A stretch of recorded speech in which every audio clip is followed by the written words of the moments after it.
E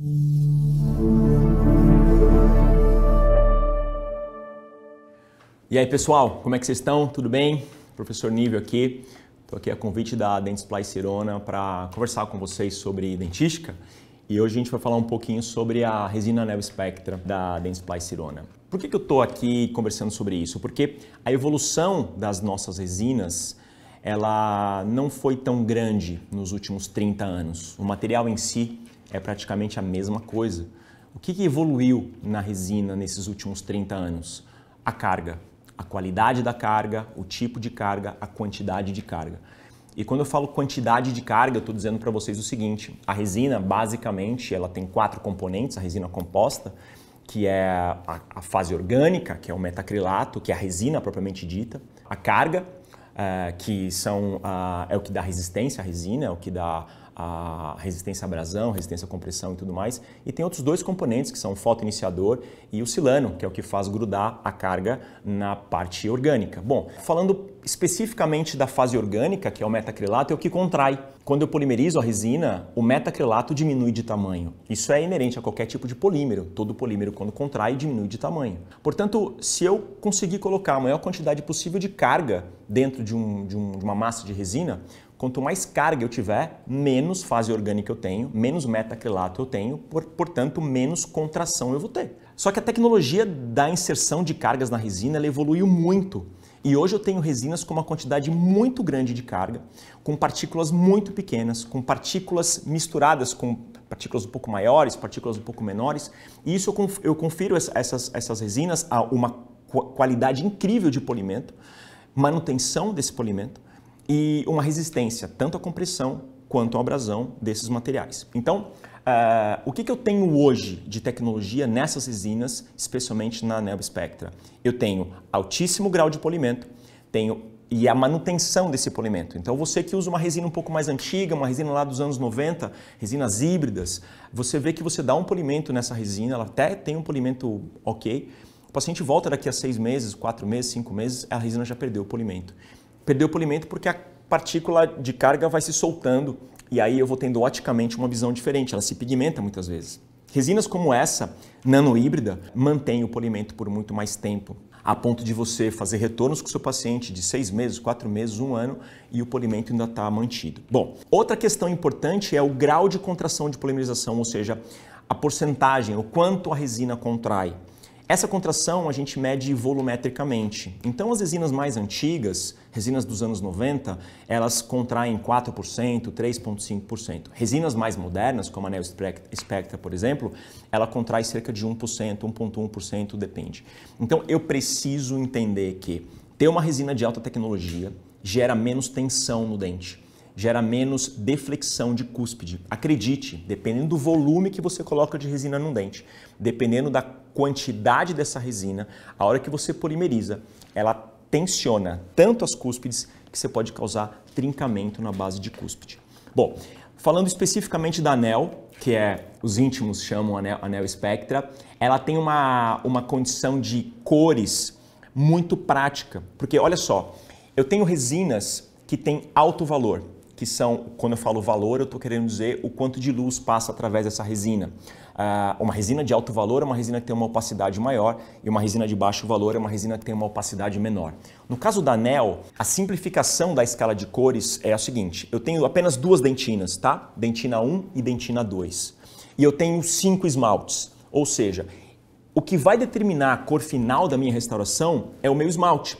Algumas resinas que tem 3 opacidades, como dentina, corpo e esmalte, o esmalte dessas resinas tem um valor muito baixo, então são muito transparentes.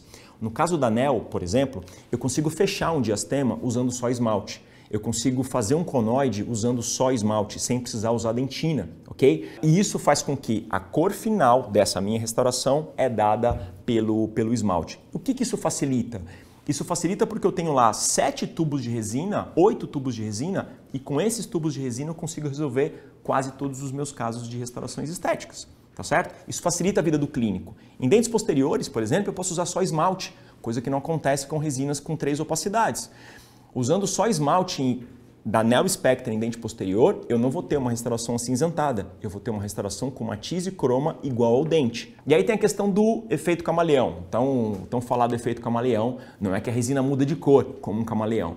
Eu acho até um nome um pouco impróprio, mas enfim. A questão é que o índice de refração da luz da resina é muito semelhante ao índice de refração da luz do dente. Essas resinas mais modernas têm uma preocupação óptica maior do que as resinas mais antigas. Então, na verdade, quando eu coloco a resina num dente, a luz passa pelo esmalte dentina muito semelhantemente que ela passa pela resina, mostrando então que parece que a resina mimetiza a cor do dente. Bom, outra coisa importante é a resistência flexural, a resistência à compressão, resistência à abrasão, principalmente em pacientes hoje com bruxismo, né? A gente vive um momento estranho em que os pacientes têm muita parafunção e essa é uma resina que mantém o brilho apesar disso, que mantém a resistência de bordos apesar disso.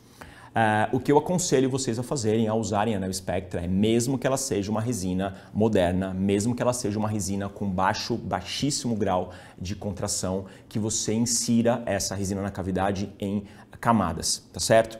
E principalmente em dentes posteriores, né? Que é o que a gente chama de fator C.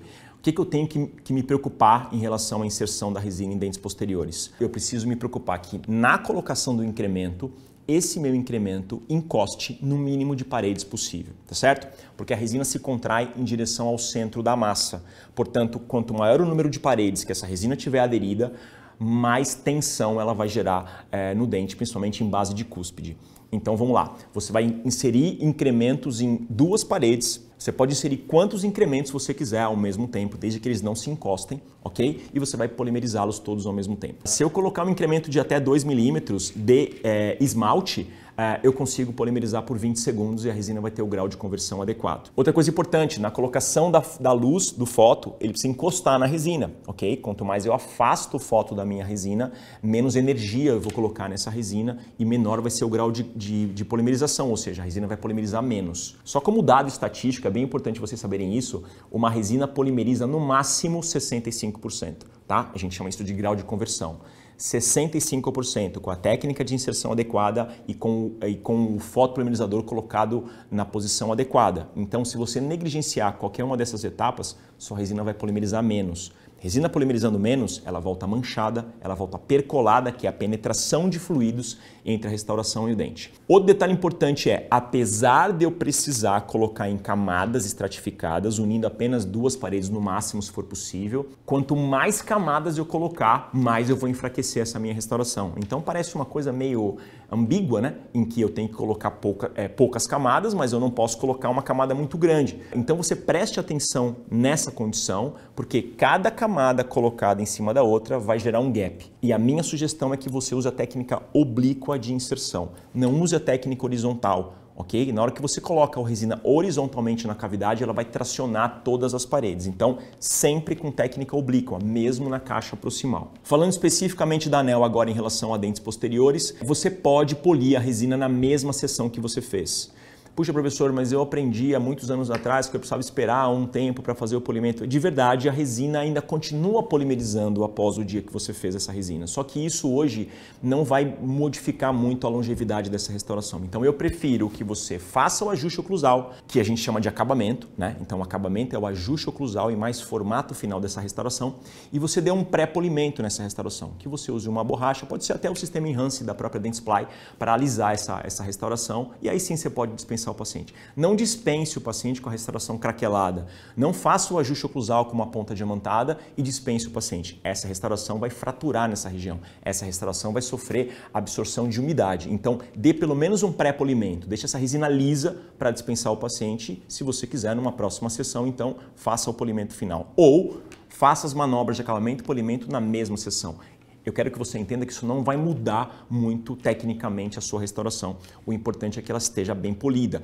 Uma restauração é tão resistente quanto o grau de conversão que ela tem, ou seja, o quanto ela polimerizou e o quanto você poliu essa resina adequadamente. Então fica a sugestão da Neo Spectra, uma resina nova, moderna, como outras muito boas no mercado, em que você pode confiar na resistência, a abrasão, a compressão e na manutenção do grau de polimento, ok? Essa é a minha dica então de hoje, Neo Spectra da Dentsply Sirona. Valeu!